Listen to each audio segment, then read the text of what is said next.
What's up, guys? Welcome back to BIC Racing and welcome back to Driveclub. Today we're going to be doing the Volkswagen series in Norway.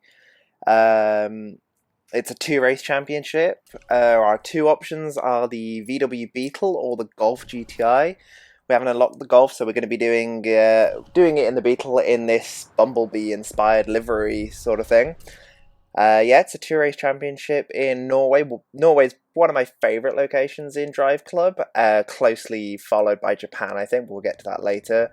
And you can see the stunning mountain here we're in a race that runs through a little village, this circuit, and over a little stream. Really nice track as we start the first race. We're trying to get into the slipstream of the other Beetle. We just closed the door on the Golf coming up behind us there.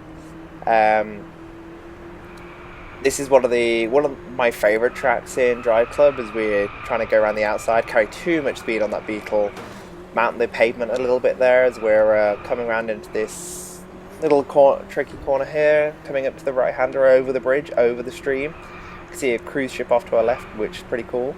Yeah, see all the mountains in the sort of fjord region of Norway. We go up the inside of this our fellow Beetle here, up to P3. Coming over the suspension bridge here, we're just trying to squeeze our way through between the Golfs, and we just try and make a gap to come to this heavy braking zone. Give the other Golf a little punt up the backside as we make our way into this tunnel. You can see the lighting is great in this game. It really gives you that sense of that blinding light when you come out of a tunnel. It's pretty cool. We're comfortably ahead at this point as we come into the village now, as we start an average speed face-off. We've got an average 75 miles an hour into this heavy braking zone. It's going to take a lot of time, a lot of speed off our average. You can see we're dropping down now as we're coming through this sort of hairpinish kind of corner. We're coming up towards the back of the cruise ship now. It's pretty cool. Into the village now as we overcook it slightly, but you can see we're a good 5 miles an hour ahead of that speed.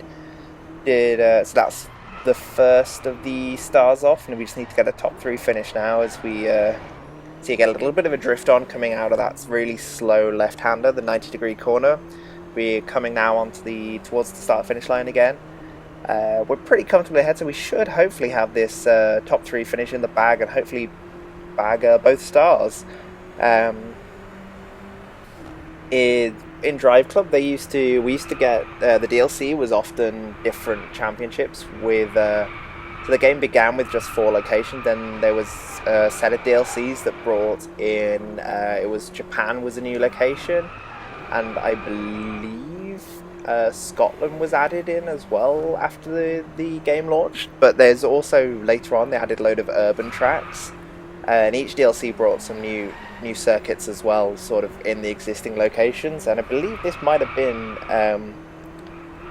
there was a alternate of this track in the DLC. It was pretty cool though, where you went more through the village. But anyways, we're coming up towards. I always love these sections where you have a tricky little like chicane, which we just straight line, and then into this tunnel again. In the reverse of this race, you get a bit more of a slipstream coming through this tunnel. It's quite cool. I'm sure we'll get to that later on in Driveclub. Yeah, so this is just VW only in this race. It's the game really gets much better when we unlock much more cars. At the moment we're in this just early hot hatch stuff on the lowest difficulty as well. The rubber banding on this game is something worth talking about, because in our other series, in Gran Turismo Sport, we don't really get that same effect being a simulation racer, but being an arcade one, it has the rubber banding, so you can see that the AI is consistently sticking about 1.5 seconds behind us, and it is a short race as well, but we just cannot shake them. It's not too bad when we're on this lower difficulty, but higher up the game, we might find it's bit more annoying when we just can't get a break away from them. But it's not a problem for now. It's just something worth noting, as you'll probably see that the gaps don't change. But we finish this race now. We get the clean bonuses towards the end.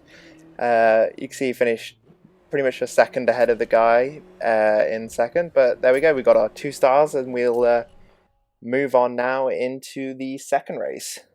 And yeah, we see this second race. It's kind of in the same fjord location in Norway, but it's looks a bit like there might be some rain during this race, which would certainly spice things up, as the guy in front of us gets some serious wheel spin off the line there as we're driving into a cloud of smoke.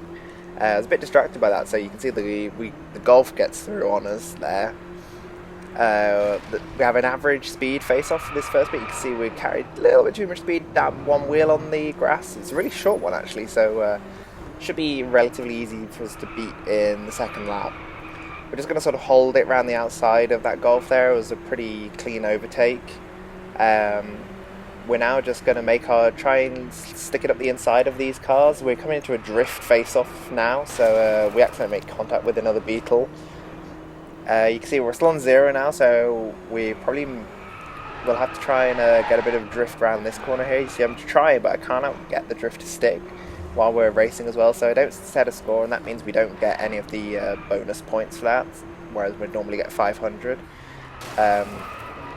Not really a clean overtake at all there. I just go for the dive bomb and just sort of bounce off the Golf. It was not our proudest moment there, as but we're ahead now, and you can see we have to set a lap time of a 1:51 to get this star, so that's something we're going to try and do in this first lap here.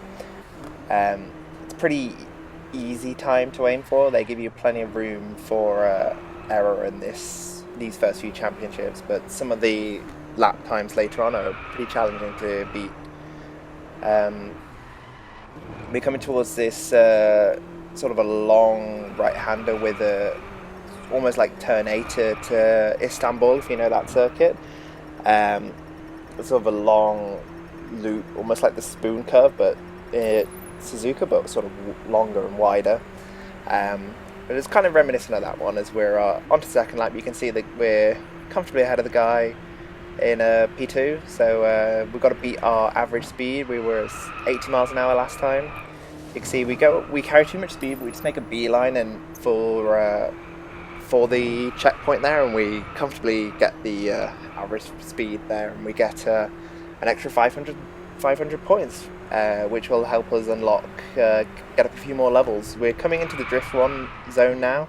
I'm far enough ahead that I'm going to try and go for a drift. Obviously this is much slower than just taking a natural racing line, and then with the Golf I was finding it a bit difficult to actually get the car to drift without a bit of handbrake. Some of the more powerful cars that are rear wheel drive, that's a bit of a mouthful, they're much easier to get them to just drift naturally with a bit of brake coming through a corner.